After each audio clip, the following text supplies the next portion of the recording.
Live edition of Everything Compliance. Today, we're going to take up the two speeches given by Deputy Attorney General Lisa Monaco and Kenneth Polite at the recent ABA White Collar Conference.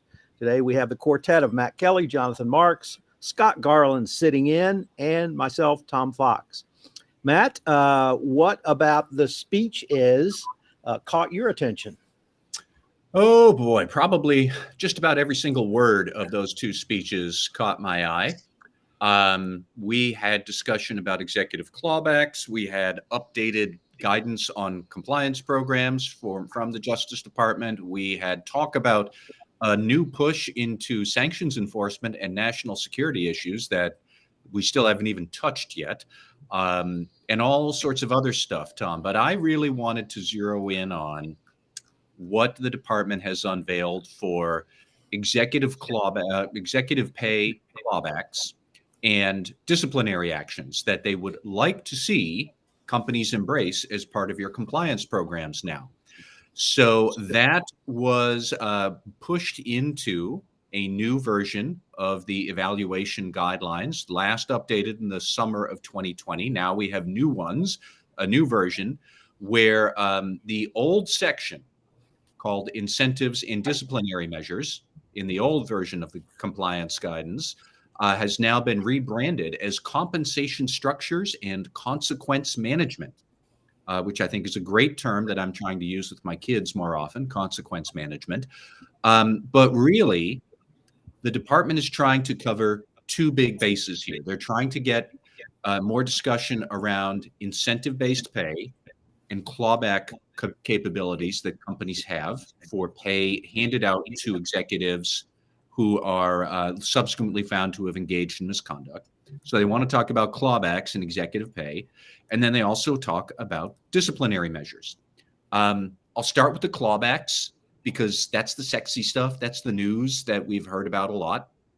The department is now going to offer a reserve credit against monetary penalties as part of corporate misconduct settlements, where you would get a dollar-for-dollar match against whatever you could claw back from executives involved in the misconduct in question, with whether that's an FCPA resolution or a sanctions case or probably even False Claims Act or other misconduct like that. But you would get a dollar-for-dollar discount or a credit against your monetary penalties for whatever pay you can claw back from the guilty offenders. That sounds great in theory, right? However, in practice, it gets a lot more complicated. First, you, the company, you need to have begun those clawback procedures by the time the case is resolved. You only get credit for whatever you can claw back by the end of the DPA or the non-prosecution agreement by the end of that term. And typically that term is only going to be 3 years. And also, you're supposed to claw back against the offending employees. Okay, I get that. If you've committed criminal misconduct, I don't have much sympathy for you. But also against supervisors who have turned a blind eye to the misconduct, or they should have known about the misconduct, or they weren't engaged in trying to prevent it. So anybody who might be at a higher supervisory level where this happened under their watch, potentially they too could have their pay clawed back, and you would have to go and chase it as a company if you wanted to get these reserve credits. That does kind of seem like a gray area to me about who are the supervisory people who should have known or were willfully blind. Then again, the supervisory people are the ones with the really big deferred comp awards and the equity grants and whatnot. That's the real money if you're looking to offset your monetary penalties. So you would have this incentive to go after the supervisors, perhaps even more than the low-level people who might have been engaging in the misconduct. They might not have had much executive or incentive-based pay to claw back. So there's a whole lot here that I'm still wondering about. How will these policies influence future incentive pay programs? Who would get executive pay or incentive-based pay? How easily would you be able to claw back that pay? What clauses could you include, or how would you maybe withhold it rather than give it out in the first place? There's a dozen different questions that comp consultants and HR teams and legal teams and compliance teams will need to think through here. But we should all remember, as cool as this might sound, clawbacks being offset against monetary penalties, you could easily imagine a scenario where the juice is not going to be worth the squeeze for companies. They might say that we'd spend a boatload on litigation fighting for clawback compensation or fighting the clawback compensation. We might not win. We might not get it in the end by the end of the DPA term. Maybe we shouldn't bother with this. So that's going to be yet another dimension that people have to think about. You're also going to have to think through not just what are we clawing back, but the department is going to have you start thinking in a more forward-looking way. How are we structuring our compensation programs and our incentive-based pay? So go back to the Justice Department guidance. There's a couple of questions here now that are going to be included in this new consequence management and compensation section. Has the company considered the impact of financial rewards and other incentives on compliance? Has the company evaluated whether commercial targets are achievable if the business operates within a compliant and ethical manner? Questions like that. Now, I like those questions because they're really getting at, is the company pulling ethics and compliance teams in to talk about, here's our strategic goals, here's how we're going to incentivize people to achieve those. Are those ethically and compliantly effective? Are they smart? So bringing compliance in at that early juncture, I like that. That sounds fine. But then all of that said, there's still also more discussion actually about disciplinary procedures. There's a whole lot of questions about who gets to make disciplinary decisions. How are you enforcing them consistently?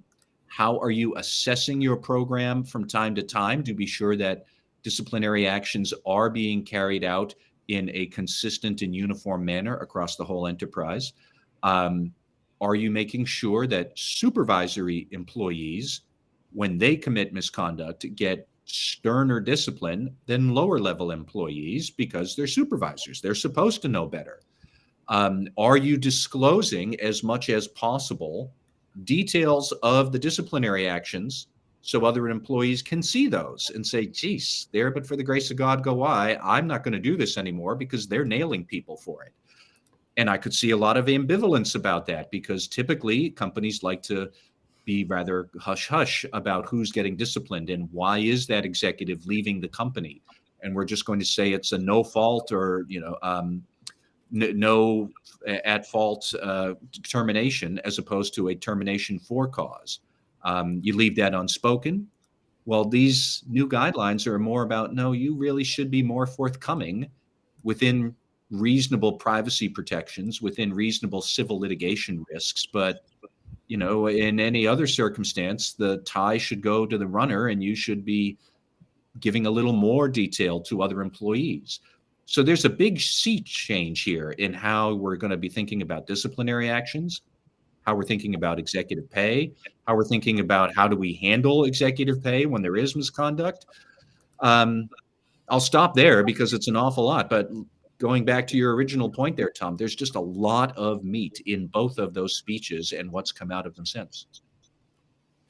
Matt, do you have any sense of why the DOJ is so focused now on clawbacks, although they've signaled to us this is coming, but is this just another evolutionary step by the DOJ? I mean, I think it is an evolutionary step, but they're focusing on it because they are trying to win over corporations to the twin causes of holding individuals more accountable. Clawing back their pay would be one way to hold them accountable, and to give companies more incentive to cooperate with the Justice Department.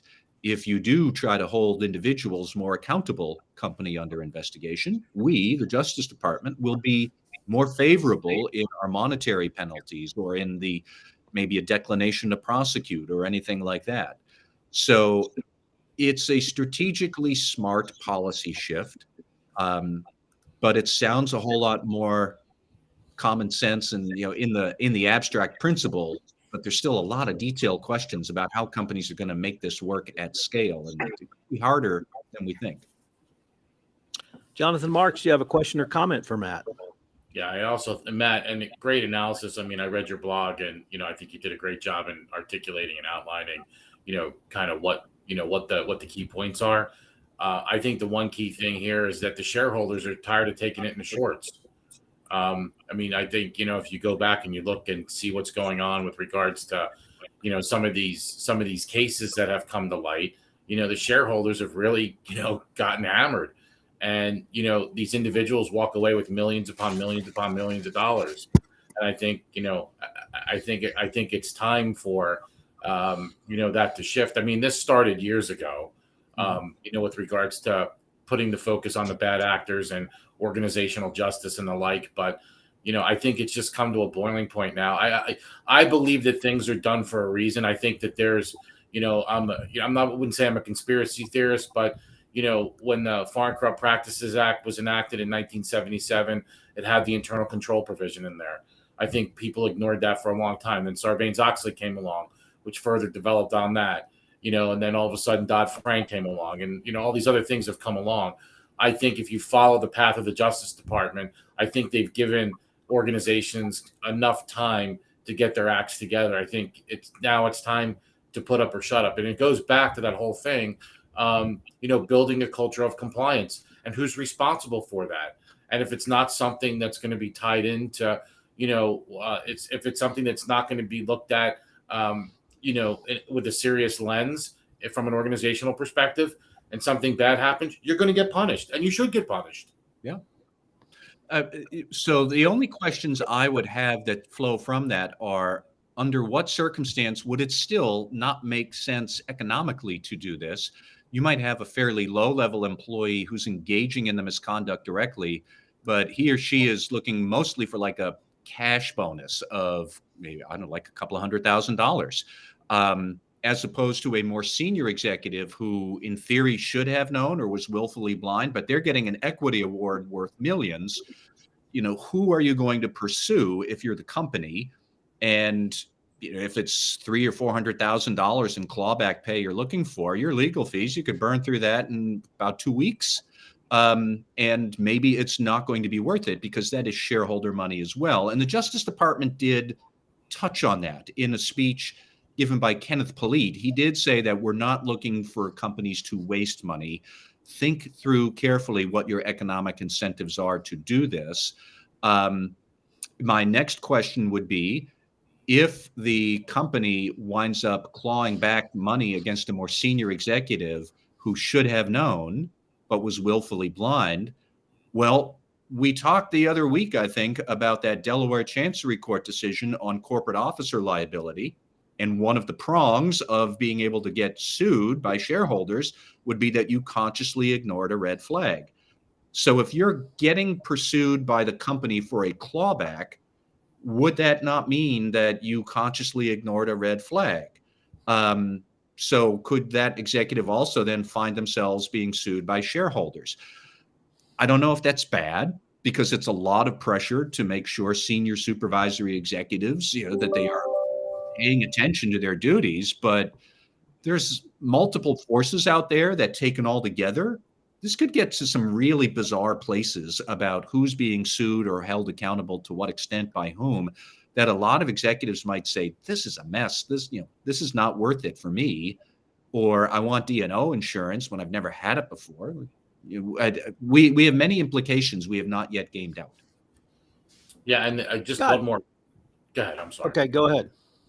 No, I think one thing that you keep bringing up is, this incentive comp. I mean, the options is where a lot of these executives make their money. It's not the salary. It's not the cash salary. I mean, the bonuses, even if you look at the bonus, the compensation structures usually have three pieces. They have the cash, which is the salary.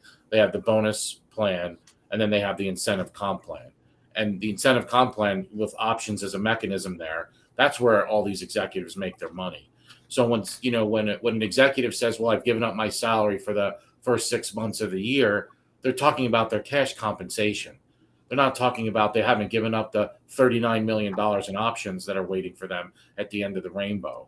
So, I mean, I too am skeptical about all of this and wonder where this meanders itself. And to your point, it probably does get messy at some point, because now, if the whole purpose of a compensation plan is to attract, maintain, and retain, top talent, what are these compensation agreements going to look like going forward? What does that do to what does that do from a governance perspective? What does that do to the metrics to some degree, which you talked about before, things that can be measured? Are these going to be layups? Are they going to put layups in there? And then we all know that even though non-binding, the shareholders have a voice in all of this as well, vis-a-vis, either shareholder proposals or from a proxy perspective. And so what are they going to say when they start looking at these newly formed comp packages? It's going to get real interesting. Scott, do you have a question or comment for Matt? I do. I want to pick up where both of you left off. To me, it seems like figuring how to structure the comp for executives and maybe high-level officers will work itself out, because they're used to having these big contingent payments come out, right? Things that deferred compensation, payments that might vest over time. But if you think about how this might work out for, say, managers or line-level employees, most of them are relying on their salary. They may not have any sort of incentive pay, or if they do, it's something that they've probably come to rely on mostly. And if the company is doing well, they're going to get it at the end of the year. Imagine that you are now the person who's restructuring comp, and you're going to go to the person who's making $25,000, $50,000, $100,000 a year, and say to people, remember that bonus that we talked to you about, that 25% bonus that you'll get at the end of the year if everything goes well? That's now going to vest over 3 years. And so you can spend it if you want to, but you might really want to think about whether you just want to hold on to it for a little while in case something happens. And I guess, I don't have a real issue with if somebody is violating the law, that they should get hit at the end of it. But it does make for some interesting conversations. And I can imagine employees now starting to resent the compliance function because it's messing with their pay up front. And if that's what happens, then there's a real cross message here that's going to have an unintended consequence, even though I still agree with everything that the policy represents in the analysis that you gave as well, that we generally should be taking money out of the pockets of people who have willfully violated the law and company policy. So I think, Scott, everything you said there is very valid, including that, compliance officers might get clipped in the crossfire of employees being unhappy about their pay. But for any compliance officers who might be thinking, this is really interesting, but I'm not in charge of comp, how does any of this relate back to me?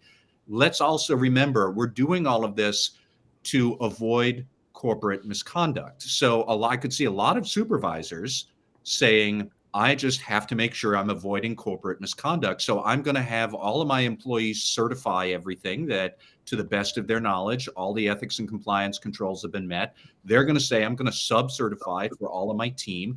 And the same way that we have these certifications and sub-certifications and sub-subs for financial controls under SOX with the 10K and the 10Q, we could, again, have all of that replicated for ethics and compliance controls, because the supervisory people are worried that their bonus is going to go up in smoke because of something that they missed. And that's where I think this also could come back to the ethics and compliance functions. We could have these, oodles and oodles of ethics and compliance certifications flying all over the place. I don't know that that's a bad idea, but I do think it's a big load of work that we'll have to digest and streamline and operationalize somehow. And yet another consequence that I don't know that we fully have understood yet. Matt, I'd like to take you back to the January version of the McDonald's decision, where McDonald's was sanctioned by the SEC, and ask, does this new SEC ruling that companies must disclose the reasons or logic around a termination of a senior executive apply on this clawback provision as well, in your opinion? That's an excellent question. And I would try and evade it by saying, I think the better question to ask is, would those disclosures be compelled not by the SEC, but by the Justice Department's new requirements around disciplinary procedures? I only touched on those a couple of minutes ago, but one thing that those questions are trying to get at is, to what extent, or to the maximum extent reasonably possible, the company should be disclosing disciplinary actions and why companies did or didn't take certain actions. And, okay, McDonald's, you decided to let the former CEO go without cause. And, you didn't really disclose why.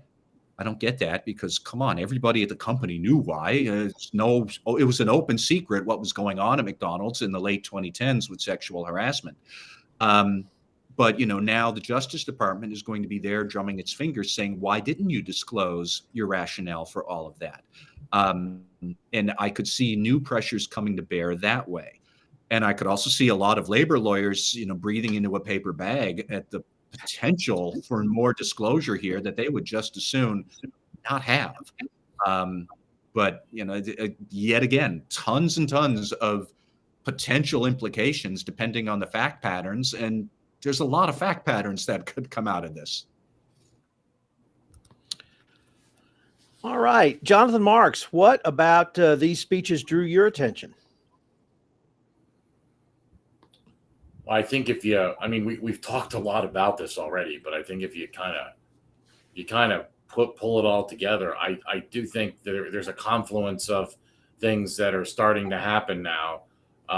Again, Tom, you said I'm a conspiracy theorist. Maybe I am, but if you take a look at all of this, you have the evaluation of corporate compliance programs. They come out with a second version of the corporate compliance programs. They come out with the revision. There are these speeches that are being made. You have, I guess, sort of this initiative with regards to, making sure that individuals are held individually accountable. Again, I think it comes back to the fact that I think the shareholders are sick and tired of having these organizations run in a way with that costs them money at the end of the day. And I think it goes back to compliance and building a culture of compliance. That is now, I don't think it's an option anymore. I think it's the real deal. Years ago, before Sarbanes-Oxley came out, if you ask anyone about internal controls, I keep going back to this, they say, oh yeah, we have controls. You ask them about COSO, most people thought COSO was the coffee shop on the corner. They didn't even know what COSO was. And now it's become the fabric of most organizations, where it's become a requirement. I think there are certain things that have to be done as part of, operating a business, and money has to be spent there, and you have to have talent in these positions and the right resources and all the things that the DOJ and the SEC have burbled about.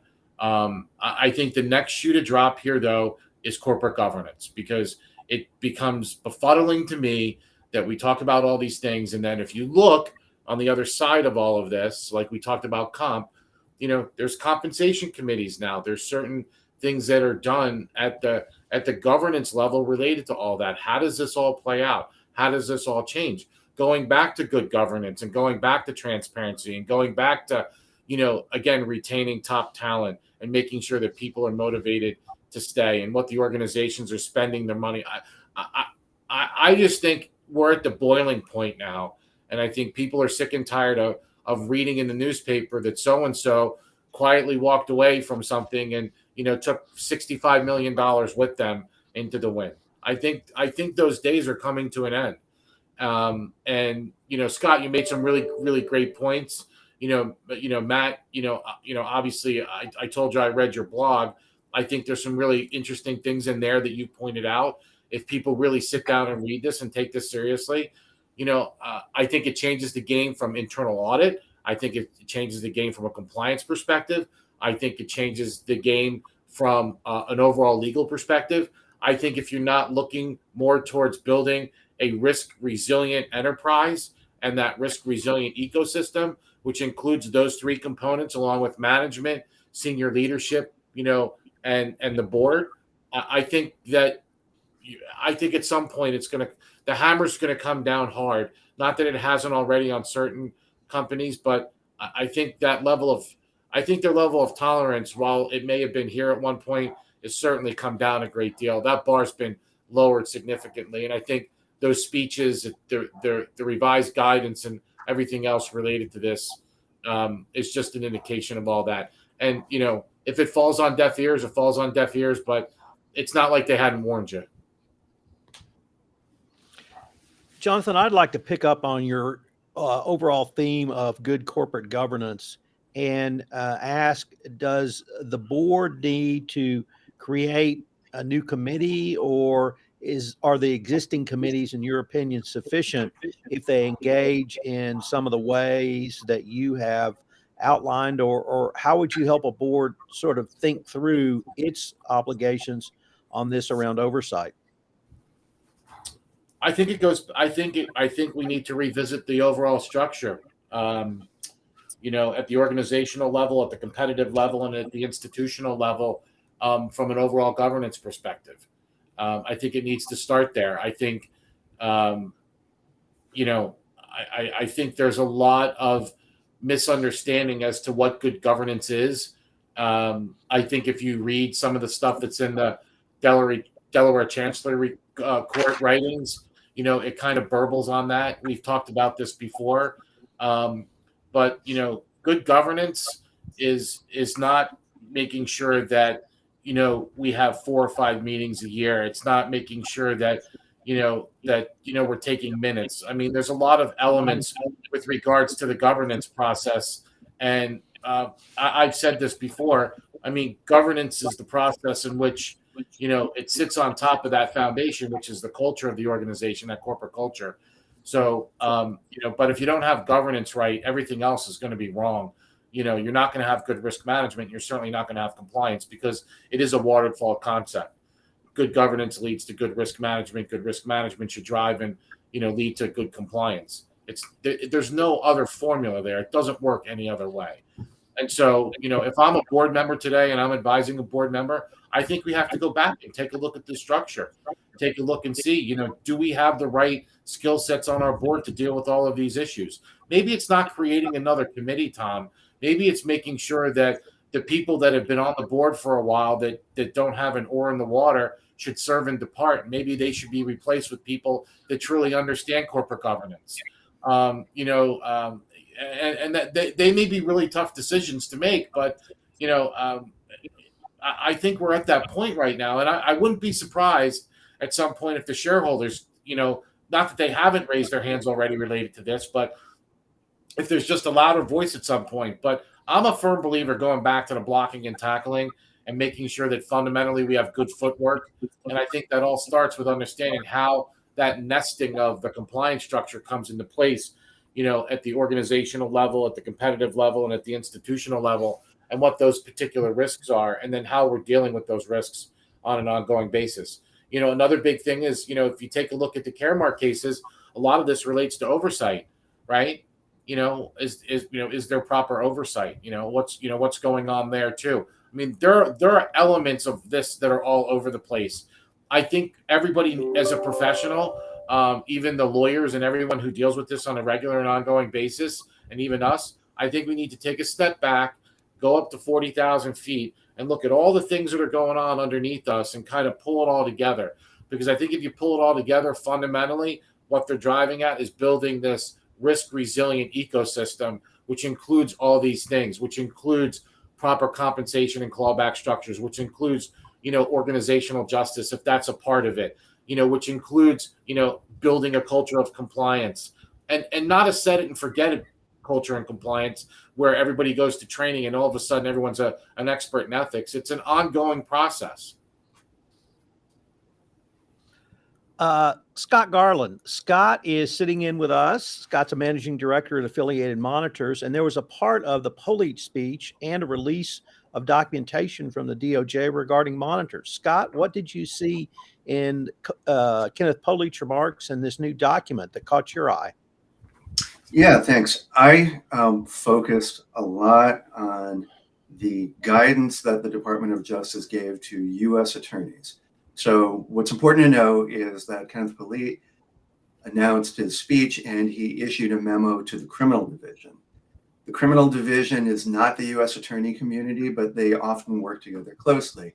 Because I used to be in AUSA, I focus on the U.S. attorney's guidance to see how it might work out in your local federal prosecutor's office. I have not compared the Polite memo to the U.S. attorney's memo, but I think they're pretty much the same guidance as you would expect, with some structural differences to fit the fact that they involve two different bureaucracies that are somewhat related. I think before going on, it's important to note that these guidelines, the policies, really affect the Department of Justice. They don't affect monitorships at other agencies necessarily, right? Because the FTC, the FCC, and other agencies in the government do sometimes impose monitorships as an administrative matter, and these guidelines don't affect those. The only time they would affect the monitorships that are imposed at the other agencies is if they're using the U.S. Attorney's Office or the Criminal Division or the Department of Justice in a federal case. Nonetheless, I think the guidelines and the policies that Department of Justice set out is pretty comprehensive. I wouldn't be surprised if the other agencies follow suit. So there were three things in the policies that I found interesting and noteworthy. So one of them was they articulated and probably re-articulated principles for determining when a monitor is needed in a particular case. I'm not going to go through those factors. There are about 10 of them. And they're all the factors that you would have come up with on your own or have been articulated before. What I'm going to focus on, it was a comment that was made at the ABA White Collar Crime Convention, which I was at last week, in which one of the panelists, I think it was a defense attorney, bemoaned the fact that you couldn't take the criteria for when to select a monitor and predict whether a monitor would be needed or imposed in a particular case. What that panelist said was that when you look at the factors that DOJ sets out for selecting a monitor, they're going to be explanatory or descriptive of the decision that was made, but not predictive. You can't sit in your office, go through the factors, and predict. And part of that's because some of the factors are at cross purposes, some of them are very broad, and realistically, anytime you have 10 factors that factor into a decision, it would be chaos generally to try to predict what's going to be done in most of the cases in the middle. Cases at one extreme or the other, it's a little bit easier. But to me, the question isn't whether the factors are predictive, whether they allow you to sit in your office and predict or advise a client whether a monitor is going to be imposed by this prosecutor. I think the question to ask is, will the Department of Justice require prosecutors and then the people up through the line in the decision chain to actually articulate an analysis of each of the factors? Because if they do, then a couple of things happen. One is that the prosecutors and the supervisors don't go to the ultimate question, which the policies articulate is a monitorship needed and will there be a clear benefit? It's easy to ask that question of yourself and come up with a gut reaction. It's harder and I think more valuable to go through each of the 10 factors and say, all right, I'm going to analyze each of these factors, then I'm going to answer that ultimate question. And I think generally if you do that, you come up with a better decision, or at least a better informed decision. So if the department says, prosecutors and decision makers, you need to go through each of these factors as you justify this, I think that the factors are going to work well.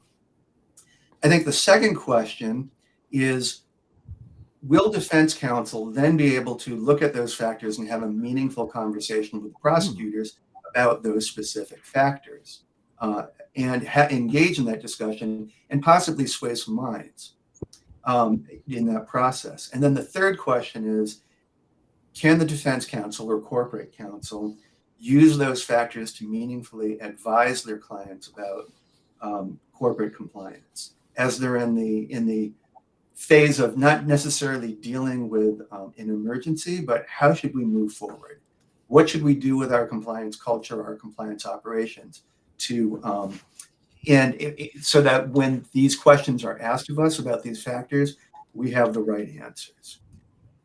The next thing that I wanted to focus on were the selection procedures for a monitor.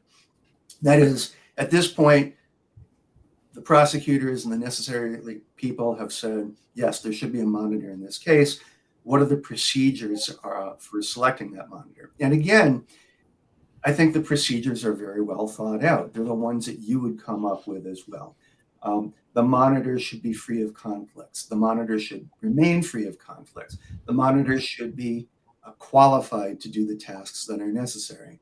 And so the qualifications, I think, are well thought out, and as is the process. And the process is essentially that the monitor selection process should be done in 60 days.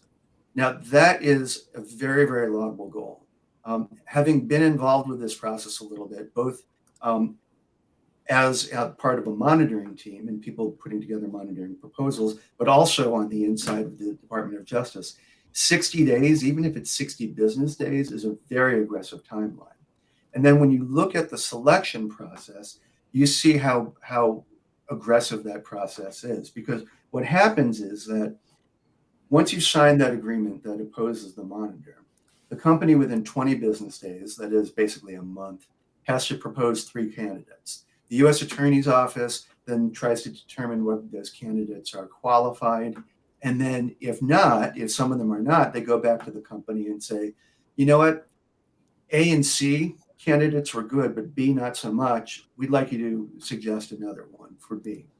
You go through that process until the prosecutors come up with 3 of the, say, we think that all 3 of these candidates are qualified. Tell us who your favorite one is. And then we'll think about it. So then what happens? Well, then it goes to a standing committee at the U.S. Attorney's Office, which again is a good thing. People who have some experience as supervisors and looking at a broad variety of types of issues and monitorships and civil and criminal wrongs. And they decide whether they agree with the prosecutor's decision. Then it'll go up to I believe, the U.S. Attorney to make a decision. And I should say that in the grand scheme of things in the U.S. Attorney's Office, a lot of decisions are made well below the U.S. Attorney's level. All sorts of decisions are made below the U.S. Attorney's level because there's a lot of crime that goes on, a lot of decisions that have to be made, and they're capable supervisors.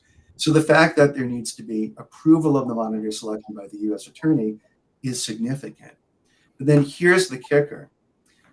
That approval of a particular monitor then needs to be approved by the Office of the Deputy Attorney General. That is a significant requirement because the Deputy Attorney General is either the number 2 or number 3 person in the Department of Justice.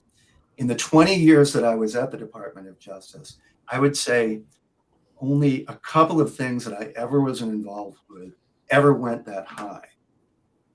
And that's because the Department of Justice has a lot of things for the Deputy Attorney General to think about.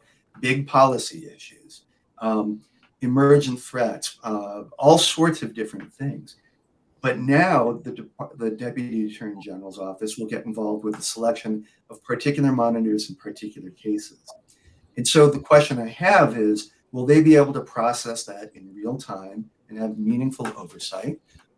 Will there be delays about that? And then as well, what will this do for the incentives of people in the U.S. Attorney's offices? Because as I mentioned, it's rare that the decisions that are made for any particular case go up to the U.S. Attorney. For it to go up to the Deputy Attorney General, there's another layer of bureaucracy there. And one thing that people do in bureaucracies is try to reduce the bureaucratic load on the decisions that they made. And so when you think about that, the selection, the very process of selecting a monitor is going to have to go all the way up to the highest levels of Department of Justice. I wonder whether there are going to be some people who say, you know what, if I recommend that there should be a monitor, there's a whole lot of work that has to be done and a whole lot of review, and it can go awry at any point. But if I don't recommend a monitor, we get to sentencing and we're basically done. And so I'm not taking any disagreement with the process or any of the decisions along the way. What I hope is that the department looks and sees how this works in practice and then makes any adjustments that need to be done along the way. Matt, do you have a question or comment for Scott? Well, I had a question, Scott. I very much appreciate the insight into how these monitors are selected. I had a question more from your perspective on the U.S. attorney side. We have these guidance documents that come out from the Justice Department, and compliance officers pour all over them, dissecting every detail. But I'm always struck by something that the author of the first version of the evaluation guidelines back in 2017, Hui Chen, she told me, she's like, remember that we have a list of questions for prosecutors, but we get to pick the questions that we think are relevant because we have an actual set of facts that we have to think through. But the flip side of that is you, the compliance officer, designing a program or trying to plan things out in advance. You have no idea what the actual misconduct might be sometime in the future. You kind of have to anticipate any possible question from the Justice Department about what the misconduct was. Do you have a good program? Are we going to select a monitor or not? I was just wondering if you could tell us a little bit about how important that distinction is, that compliance officers really have to anticipate any curveball that might come from any direction. U.S. attorneys and federal prosecutors, they don't have to do that. They just have a set of facts. We say, I want to ask about this, this, and this, but not these things. And that's always struck me as a very important point for compliance officers to think about. And sometimes they misunderstand how this guidance might be used by U.S. attorneys. Yeah, I think that whether it's individual prosecution or investigation or corporate prosecution or investigation, a prosecutor is looking not only at the acts that are done, but at the moral character and the culpability of whatever entity is in front of them. We are used to, I say we, but I've been out of that game for a year, but prosecutors are used to, in an individual crime, understanding that there are a set of acts, but that there's a person in front of them as well. And even if they might not have sympathy for the person and what the person did, they know that they're going to a sentencing procedure with a judge who does care about that. And a lot of rules that require the court to consider and the prosecutor and the defense attorney to put in there all sorts of information about that person and what their background is, what their education has been, whatever stresses, mental, physical, emotional were at the time, family members, et cetera, et cetera. I think the same thing is true in corporate investigation and prosecution as well. That is that prosecutors really think about the fact that there is a company, and the company has its own context like an individual. Each of those individuals has their own context as well. And that there are all sorts of policies and controls that you can put in place. But if you have somebody who is hell-bent on wrongdoing, they're going to get away with it. This is not quite the same issue, but I think it gives a little bit of an insight into this. When I was doing trial work, you always want to have a chance to cross-examine the individual defendant because that's the wrongdoer. You want to be able to talk to that person and see what it is what their answers are to your questions. But I would also confide to people that when you cross-examine the wrongdoer, you're in a bit of jeopardy because it's very easy for some people to get up there and lie repeatedly. And even though you're the prosecutor, and even though you have the documents, and even though you've done your preparation, some people are going to be able to get away with lying in front of a whole bunch of people in public record because they're convincing.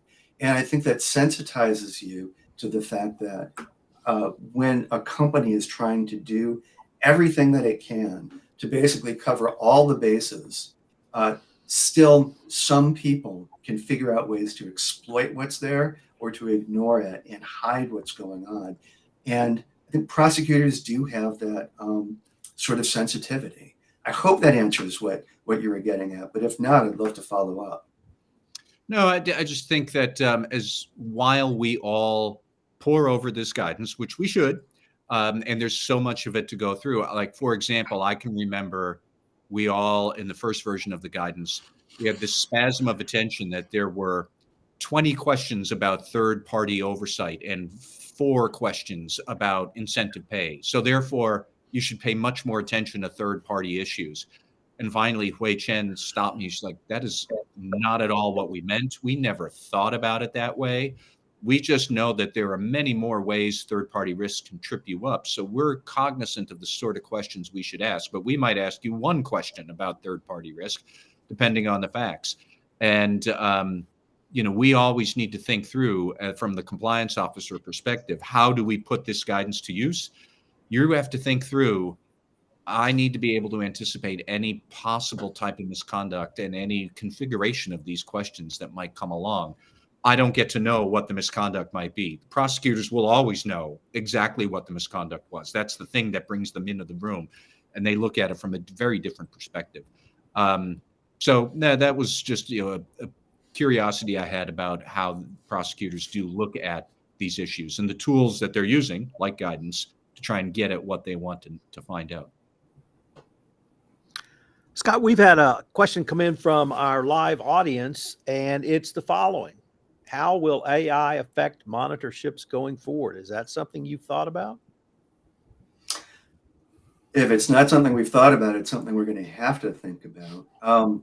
I think there are so many different ways to attack that question. One is a question which has come up, which is how do you do a monitorship when the question that you're trying to monitor is whether a company's AI algorithm has been doing things fairly? That is, has the company been discriminatory, and has it been discriminatory because of an algorithm or some sort of AI-enabled decision-making process that the company then says that they're going to improve? How is the monitor going to take a look at that? Because AI, we're so often told, is a black box when in the training and the decision-making that itself. I think another issue that we have to think about with AI and monitorships is, to what extent can monitors, who are essentially acting as a combination of probation officer, external audit, et cetera, how will they be able to use AI to try to discern patterns and data streams that come in when you have a data-heavy type of monitorship engagement? You might be looking at all sorts of sales figures, promotion figures, customer complaints, employee complaints, and those might be data streams. Will there be an opportunity for us to use AI in those monitorships? And I think that's an interesting question as well, because when you're the monitor, you are generally going to be asked to write a report at the end of a monitorship period, whether that's semi-annually, annually, every 2 years. And if you're relying on those sorts of tools to do the analysis for you, I think it could become a little bit difficult to make a decision about how am I going to articulate that, right? There's going to have to be some more legwork that's done in order to understand how the tools that you use for the monitorship came up with the recommendations that they did. Jonathan Marks, do you have a question or comment for Scott? Well, Scott, first of all, that's great insight. I think you hit on something there. I have this saying that, everyone's entitled to their own opinion, but you're not entitled to your own set of facts. And I think, when you're doing stuff like this, big data certainly comes into play. And we live in a data intensive world right now. And so I think the game has changed a little bit, even on the investigation side. When we go into an investigation these days, the first thing that we talk about is sources of truth. Where's that data coming from? Is the data reliable? How do we slice and dice that? Does the data tell a story? Because again, that's kind of what we're looking for here is, we're certainly looking to prove or disprove certain things as a result of, either an allegation or the bad behavior. And from a monitorship perspective, I don't think it's any different. I think, when Scott and his team goes in there to do a monitorship, I know for a fact that, what they're thinking about is, okay, crying out loud, where's all this data coming from? What are the sources of truth? What can we use? What's reliable? What's not reliable? How do we eat this elephant?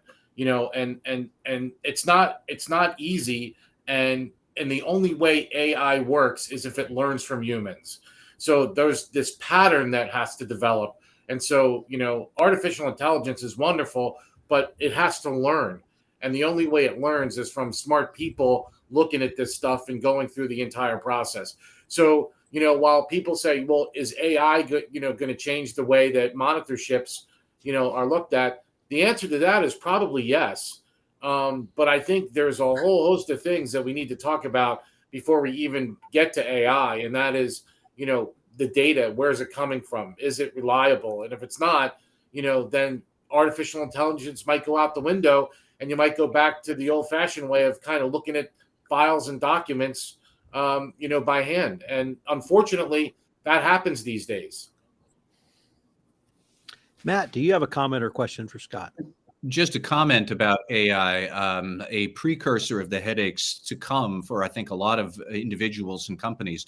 So the Biden administration has been thinking about principles for how AI should be used in society. And one of them is that when a human is the recipient of an AI-driven decision, the human has a right to know AI has made this decision about how we're treating your case. And the human would then have the right to go and appeal that decision to another person. That's, this is not law, this is not regulation, this is just the Biden administration thinking through, this is how it should work. How would that idea apply in this context if a monitor's AI renders some decision and the company says, what the hell, that makes no sense to us? How would you appeal that? And to Scott's point that AI is a black box, if it is, at some point, somebody somewhere who receives that AI decision, they're going to want to audit the algorithm that came up with that decision. They're going to want to look into the black box. What if that AI is proprietary? This all assumes that the person looking at the algorithm even knows what they're doing. It's not like AI auditors exist as a career profession or they grow on trees. They don't. But that is going to have to be a bridge that we cross at some point in the future if we're going to use AI at scale in all of these situations. Otherwise, we're back to Jonathan's point about boxes and files and going through and giving ourselves eye strain looking at paper. I think that I agree with all of that. And I think what that points to, and both of the comments point to, is that in the monitorship and the decision-making context, at best, I think monitors should be using AI as a tool, right? Not the thing that makes the decision, but as a tool. If the AI can look at a string of data or strings of data and say, there's something fishy there, that should then be the point at which the human says, all right, let's look at what you're saying is fishy, and then let's try to figure things out. Because we're not just looking at data, and I don't think that any good monitor would just look only at data, whether there is AI involved or not. They would want to talk to people. They would want to see what people are saying to each other. Are they texting things that are suspicious or explanatory? They would want to ask people about why they were doing things. Why are there so many of these complaints that are happening in the Southwest, but not the Northeast, for example? As well, I think that to the extent that AI can comb through documents and find things like not just key phrases, but sense the tone of a conversation and then bring those to the attention of a monitor. And then the monitor actually looks at it and says, oh, you know what, that's just a joke, right? I can see that's a joke because it's not obvious to the AI, but it is to me. It's obvious that it's a joke. Good on the AI for bringing it to the monitor's attention, and then good on the monitor for following it up. There's another area where I can imagine that AI could be really helpful as a tool. One of the things that we're seeing more and more in monitorships is a requirement that certain data be walled off from different people or different companies. That might be because a particular person was misusing particular data at their company, or because there's an antitrust issue and there was a merger of two companies, but company one shouldn't have access to data at company two or certain data. One of the big issues in cyber and privacy is that you should have, every company should have a map of the data that they have. And if you talk to practitioners, They will tell you that that is aspirational, and that if you actually tried to do a data map, it takes a long time, it's really expensive, and you get really surprised really quickly at where your data is going. This is a place where I think that AI could be very helpful to look through all of the different data streams and the networks to find out where data is going and where it's mapping. And I think everybody could be helped by that, whether there's a monitorship or they're just trying to map out their own privacy requirements and obligations. Jonathan Marks. I never, ever, ever thought that I would say this, but I'm going to. Scott, Matt, Tom, you've made great comments related to all of this. I think it's perfect for our readers and the like, or the listeners and the like, to really understand this. But I think the lesson here is that you need a James T. Kirk and you need a Spock, and you can't the Enterprise does not function or fly efficiently without either one of them. And I think that's kind of what we're coming down to. And thank you to my father for allowing me to watch Star Trek when I was a little kid. I never thought in my entire life on March 10th of 2023 that I would bring up a Star Trek reference, but I have. Well, I would just say that thank God we don't have to invent them. They already exist. And number two, you should check out my entire podcast series of Star Trek, the original series, all 79 episodes, trekking through compliance. There it is. Gents, I wanted to pick up on a point that Matt touched on, but going a little bit different direction, and that is incentive programs within your company. And it's both financial and non-financial. And there were 4 questions that were raised in the new Evaluation of Corporate Compliance Programs, or the ECCP. Number 1, how does a company incentivize compliant and ethical behavior? Has the company considered the implications of its incentives and rewards on compliance? Who determines the compensation, including bonuses, as well as discipline and promotion of the compliance personnel? And what are some of the examples that the company has taken?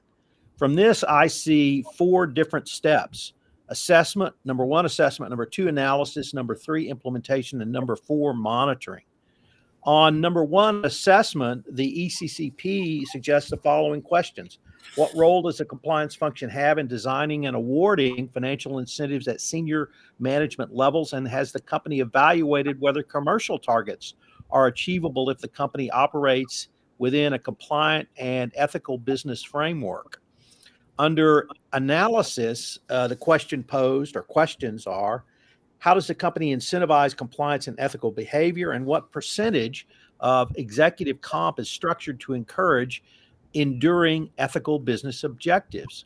When it comes to implementation, the ECCP says or suggests, has the compensation, in fact, impacted either positively or negatively the compensation? I gave those in some detail because I want the compliance professionals to understand this opens up an entirely new level of analysis that perhaps has never been done before. And certainly HR has been traditionally viewed at compensation and incentives is within the realm of HR. But I think compliance is going to have to take a very close look at this and work with HR to go through each one of these steps and, of course, document whatever decisions you make. So this goes to both financial incentives, but also non-financial incentives. And it was made clear that the promotion of executives should be something that is considered. Have they engaged in unethical violations in the past, whether that rose to the level of a FCPA violation or not, or did it simply violate internal company policy? Did you investigate it? What discipline, if any, did you give? Is that discipline documented? Did you give them a verbal warning, a written warning, additional training, whatever you might have done? There's also commentary around compliance advocates or compliance champions. Is that something that is viewed as a plus within your organization? But I was particularly intrigued by the language around the ongoing, or rather are commercial targets achievable if the business operates within a compliant and ethical manner? In the recent trial of two ex-Fox TV executives, there was an additional corporate defendant, which was an Argentinian company. And their defense was, look, you got to pay bribes to do business in South America. We paid bribes. We couldn't do business otherwise. Now, they were convicted, but that is something that you're now going to have to look at. And I think it's going to bring a level of analysis that heretofore has not been seen, certainly from the compliance perspective, but it may be something that when you wed it with the clawback issue that Matt talked about, is really going to bring a new level of a lot more work for the compliance practitioner that has an audit trail that Jonathan talked about, that you can show if a regulator comes knocking. Okay, well, seeing no questions or comments, let us move to fan favorites, shout outs, and rants. We'll keep the same order: Matt, Jonathan, Scott, and myself. Matt, do you have a shout out and or rant for us today? Yeah, I have a little bit of both about the crypto sector. I will start by giving a shout out to the Public Company Accounting Oversight Board, which published an investor warning earlier this week, warning people that these proof of reserve reports that crypto firms like to wave around to say, see, we've got plenty of capital in the bank to support whatever cockamamie crypto thing they're hawking to the investor world out there. Like, the PCAOB basically warned people, you understand these proof of reserve reports are really a bunch of hooey worth not much more than the paper they're written on, which, for the record, I think most of them aren't even printed anymore. And they're still not worth the electrons that they're printed on, and electrons are free. We have time and again now seen more and more firms in the crypto world that are really just a house of cards. Half the time, I don't get what these crypto things are. Now we are starting to see some banks, such as Silvergate, which was a bank that loaned into the crypto world. So they went belly up earlier this week, which should surprise precisely nobody who has been paying attention, because so much of crypto is still kind of just a scam. There's no there. There's certainly no consumer protections there. And we have far too many people who are day trading junkies here who think this is the greatest thing since the .com era. And look where that ended. I think crypto is going to follow a similar path. I know there'll be a bunch of crypto fanboys who are going to complain about me on Twitter now to say I've got it all wrong. But I am at least glad to see that the PCAOB is sending proper messages to people. I'm glad that the SEC is taking a hard line against crypto firms. And I really just wish more people would pay attention to the fundamentals here. And there are none in crypto. It is, I guess it's just a currency or an investment thing that's based on itself, and the importance of it is that it's important. It's a big circular wackadoo scam, and we really need to crack down on these abuses before they start infecting real economies and real businesses and real banks. So kudos for the PCAOB for at least trying to keep people's eye on the ball. Jonathan Marks, do you have a shout out and or rant for us today? Yeah, it's sort of a weird shout out, but I'll make it anyway. Shout out to the House for voting 419 to 0 for declassification of the origins of COVID-19. I think it's. I think we all have been speculating for a while. I'm curious to see exactly where this all leads, but I think we as a society, I think we should understand what's going on. So I'm glad the House decided to do that. And where this goes, I do not know, but it's about time somebody made a reasonable decision. Scott, what do you have for us? So I have a shout out for the Department of Justice. And the reason for that is that the department, as we've been talking about this today and in prior episodes, has been revising its policies on monitors, on corporate compliance, on compensation, a whole bunch of different policies. And it's been iterative in that as well. It's started out saying this is what we're going to do, and then they've come out with revisions to that policy, and they're putting more meat on the bones. Having been in Washington, D.C., and having been working for the federal government in the Northeast, it's easy to see that how easy it is to announce a policy that is, we're going to be hard on X, we're going to do more on Y, and then do nothing afterwards. Because when you say that you're going to be hard on X or do more on Y, you get the applause, you get the news, and then people forget about it. The hard thing is to stick to the day-to-day blocking and tackling of any sort of issue that besets your agency, but keeping your eye on the long game and the big picture of we actually need to do things that make a difference on that day-to-day basis. And so even if the policies that the Department of Justice are coming up still need revision and still need to be worked out, kudos to them for having a long view, to actually trying to articulate things and do better, and then revising them along the way. I am going to rant, but I'm going to preface this rant with the following question. What do Portia from The Merchant of Venice, Rosalind from As You Like It, Viola from Twelfth Night, Walter Matthau and Jack Lemmon from Some Like It Hot, Dustin Hoffman in Tootsie, and George Santos have in common? Well, they're all cross-dressers. And they will now be illegal in the state of Tennessee, who is moving to ban cross-dressing in the form of drag shows. So, if you like good movies, if you like George Santos, sorry, you can't do it in the great state of Tennessee, or at least they're trying to pass legislation to prevent drag shows, because apparently drag shows are actually grooming sites for getting people to cross-dress. And certainly we saw what happened to Dustin Hoffman when he cross-dressed. He won an Oscar. So to the idiots in the Tennessee legislature, cross-dressing doesn't hurt anybody. We've got some great art about it. And if you want to ban Shakespeare, more power to you. Gents, this has been a great episode of Everything Compliance. I can't wait to see what we come up with next time. And special shout out to our guest, Scott Garland. Thanks, Scott. Thanks, Tom. Thanks. It was great being here.